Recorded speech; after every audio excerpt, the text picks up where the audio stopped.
Time to bring in Chad Withrow from OutKick. Yesterday, he said on his show that he thought it would be time for the Titans to euthanize Brian Callahan and make a coaching change. So, Chad, you join us with the breaking news that the Titans are trading, according to Jordan Schultz, Jarvis Brownlee for a late-round pick swap. Has the fire sale begun?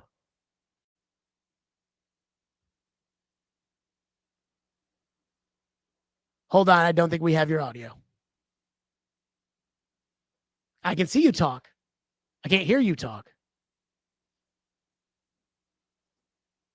But I can see you talk. There you go. We good now? Go for it.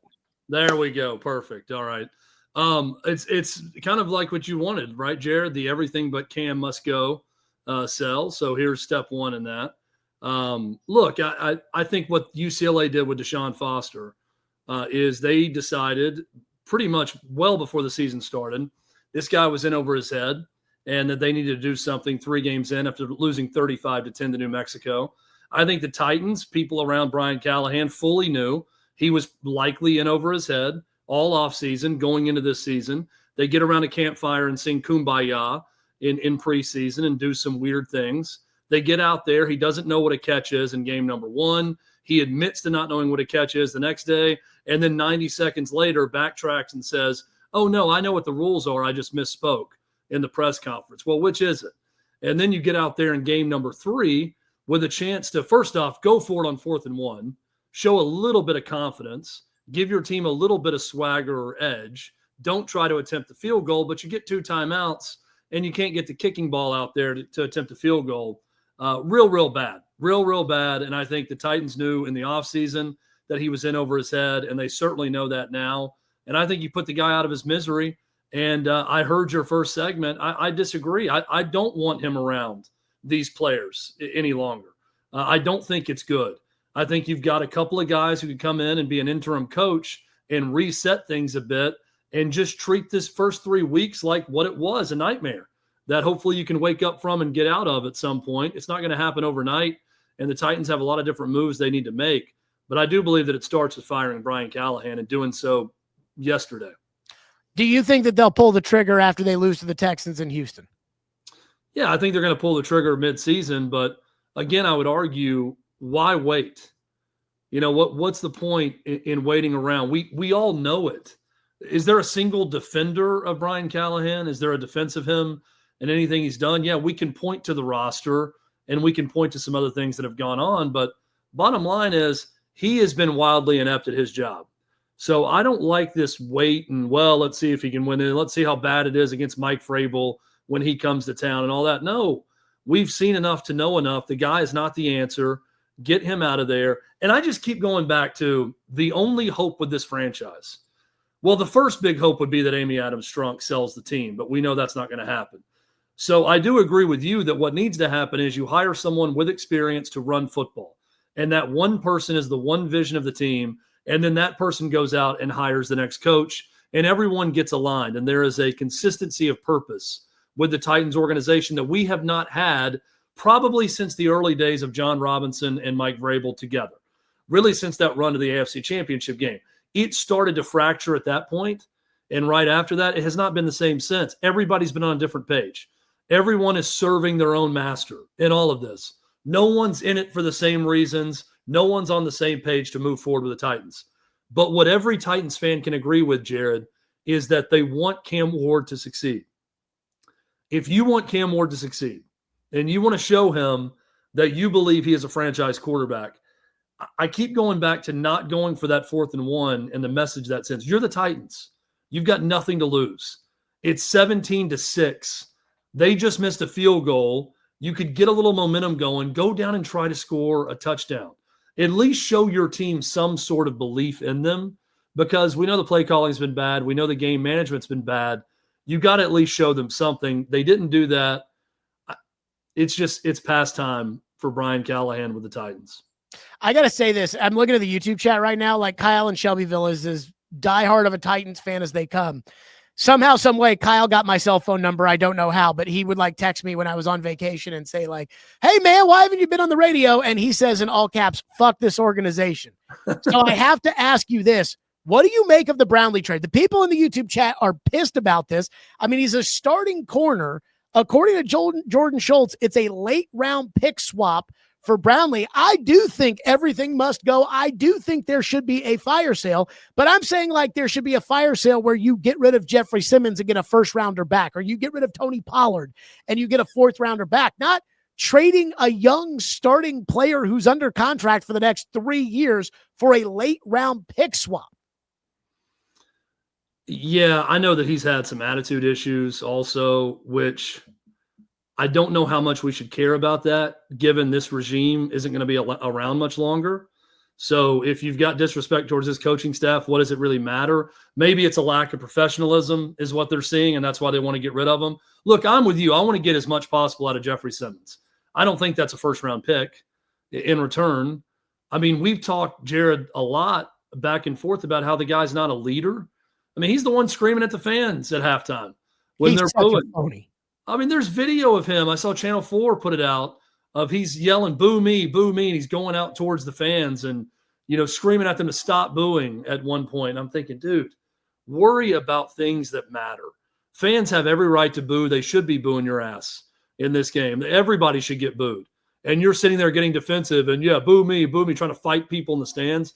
Just not what you want around. So I want him to get rid of anybody with any value right now that's a veteran player, get picks in return, and completely reset this thing. But also what I don't want is to sit with Brian Callahan and let this thing fester week after week after week where no player believes in him. And look, I'm the first one to say this roster has earned very little, right? They don't get the right. They don't have the clout to have some sort of locker room revolt or talk about how they're not going to listen to the coach or follow the coach and all that. They don't have the right to do that. They're not good enough to do that. But the one thing you don't want to do to anyone that's paid to play the sport of football in the NFL is show them as a coach that you were standing in the way between them and success, whether that be for their own contract or for the team's success. And that's what Brian Callahan has done time and time again. He doesn't know what he's doing. He's in over his head.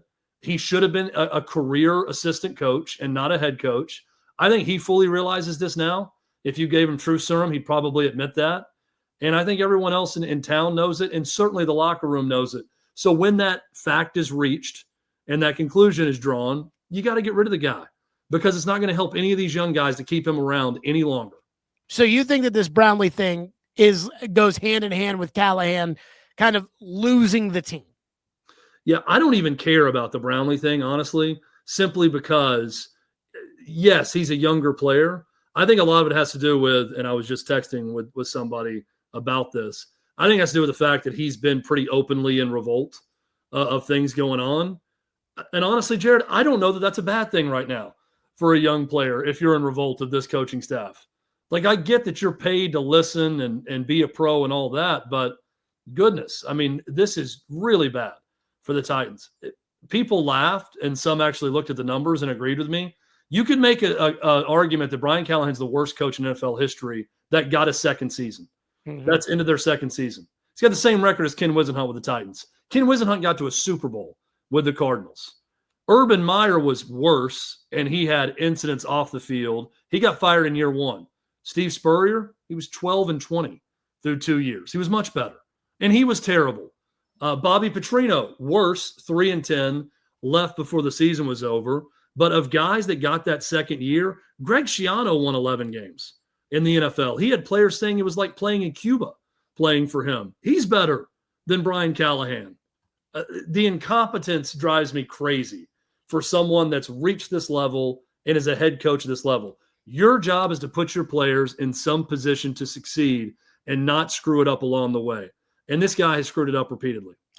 If they were to fire Brian Callahan, which I think they will do, and they'll make Mike McCoy the interim coach, but big picture, as a Titan fan, Chad Withrow, should I have any faith whatsoever that Amy and her decision-making group, whether it's Kenneth, Barclay, the son-in-law, Bryce Wasserman, Burke Nihill, who has no football experience, the decision group, Brinker, how likely is it that they just fuck up again?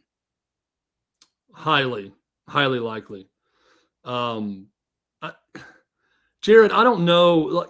it's weird right now where the Titans are, because I think they need a standard football operations department led by one person that everybody can trust, that's a pro, that's been around it, that's done it, that you can kind of follow his vision. I also think it's sort of a time to think outside the box if you're the Titans. I'd talk to Clark Lee about being the head coach, quite frankly. I listen to that guy talk, and I'm like, that's a guy who's good at running an organization, and he's a good football coach. I don't know that he'd leave Vandy for the Titans, but I'd talk to him about it. He's had success in this city. He's from this city. And I'm not saying that's some sort of prereq for the next coach, but point being, it's time to take the gloves off, to have an actual self-assessment. If you are Amy Adams Strunk, Burke Nihill, who got booed mercilessly on Sunday at the game when Mike Keith's getting honored, everybody's got to take a look in the mirror and figure out what's gone on and how can we make it better. And the first person that has to do that is Amy Adams Strunk. I don't know if she's willing to do that or not. If she is, and she hires someone that's good to run football, and I know she wants to win, right? Everybody wants to win. Fans want to win. Players want to win. Coaches want to win. The owner wants to win. I don't doubt her desire to win. I do doubt her ability to make sound, sober, rational decisions. And don't think that what I'm saying right now is some crazy, hysterical reaction to one thing that I've seen. I think it's a very sound, sober, and rational decision to fire Brian Callahan right now and save this rookie quarterback from trying to do anything else under him and moving forward with a pro. Mike McCoy's a pro. Was he great with the Chargers? No, but he wasn't terrible. He's been a head coach before. He knows how to do it. He can come in and be that. He can be that that substitute teacher that comes in that, actually has respect from the students. Usually it's time to watch a movie and go to recess all day when the sub is in. I think Mike McCoy comes in. It's like, okay, things feel normal now with him around. And it feels like we're actually being put in a position where, hey, we might not be as good as the other team, but we're not going to beat ourselves time and time again. By the way, speaking of Burke Nihill, I heard some tea that apparently when he got booed by the fans, and apparently it was loud and just merciless, I heard that there were people who are still working in that building today that enjoyed it, that were like, good. And I was like, what did they, because the boos I really felt were more for Amy than they were like for Burke directly, but he represents that. I was like, so those people are unhappy with ownership? No. They like Amy. They were just happy to see people inside the building were happy to see Burke get booed. That's what I heard. Don't know how true it is, but that's just what I heard. Yeah, look, I think a lot of people would like to see their boss get booed. That's not exclusive to the Titans or anything else. So, yeah, I think there's probably a world where certainly that happened. I mean, I've talked to Burke a few times, met him. He's a nice enough guy. He doesn't need to be running football. He should have no hand in what happens on the football side of things. He's put in an uncomfortable spot where he's kind of thrust out there to do Amy's bidding for him. And that's part of the job description, right? I mean, he took it. He knows the deal. She's not going to speak. She's not going to take the heat publicly. So he's in a position to have to do that. So he's the one out there introducing Mike Keith on his day. And that's not his fault. But it doesn't need to be Burke Nihill around the football side of things ever. I don't know that he'd admit that or not, but that's the truth of it. And I just think along the way, Jared, we talked a lot about this. The Titans just lost their way. I mean, I think you look now, Mike Keith is a great example. I'm watching Mike Keith get honored, and I'm thinking, damn, was it fun when he was a part of it. Damn, did I believe that guy loved this state and loved this area and loved the Titans and was a pro about it consistently. And I'm watching this bullshit now where I know you talked about it, where we're talking about going toe-to-toe with a playoff team. I'm like, come on, man. Like, Taylor Zarzour, I'm sure he's good on SEC Network. He's fine at calling games. But don't piss on my leg and tell me it's raining, ever. And that was just a bridge too far. Mike Keith could get away with some of that happy talk because we knew where he was from and what he was all about. But even he would never step out that far after that game. I'm thinking, what are we going to say next? Hey, congrats on going toe-to-toe with a team that didn't punt the first 2 weeks. Great job. I mean, is that next up on our congratulations tour? Just utterly ridiculous. And I think another sign of how this organization has completely lost their way. Kelsey says, why would Clark Lee leave Vanderbilt for total Titan dysfunction? Would you? Would I leave Vanderbilt for the Titans? I would leave Vanderbilt for the Titans, but I didn't go to Vanderbilt, and I don't have the attachment that Clark Lee has to Vanderbilt. So, yes, I would leave Vanderbilt for an NFL head coaching job. The question is, would Clark Lee? I don't know. I mean, I honestly do. There is a world where he stays. Look, I think with everybody, everyone's quick to assume Lane Kiffin's going to jump to Florida when they hire Billy Napier. I don't know that that's true in this world of NIL and college football. He's had a ton of success at Ole Miss. He's going to continue to have success at Ole Miss. He can get great players at Ole Miss. They have money to spend at Ole Miss. So maybe he stays. Clark Lee could be saying the same thing. Hey, we are a college football playoff contender right now. I don't think they're going to get there, but they're in it right now. And we could do this annually. We could bring in that next Diego Pavia and be set at quarterback for another 2 years. We could get this thing going and really establish a program. There's no reason for me to leave. When James Franklin left for Penn State, it was a no-brainer. I don't think it's a no-brainer for Clark Lee to leave even for another college program. Now, the NFL opportunity would interest me if I was Clark Lee, especially when you don't have to move. A guy who is so attached to this area to go right up the road and coach an NFL team would be intriguing to me. But no, I don't think it's a slam dunk that he would leave at all.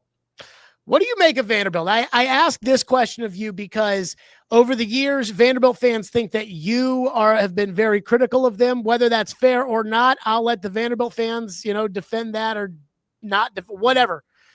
Do you think this is a legit playoff team? Like, do you think that this team could legitimately make it to the college football playoff? I think they're legitimately in the playoff mix. I would have loved to have seen a full game with Lenora Sellers at quarterback. Vandy did their job in that game. I think they win that game likely the way it was going, even with Lenora Sellers. And Sellers didn't show me a ton on the road against Missouri the following week. But Vandy did also face maybe the worst backup quarterback I've ever seen in the SEC. I mean, Luke Doty was horrible. That guy was a running quarterback who couldn't run.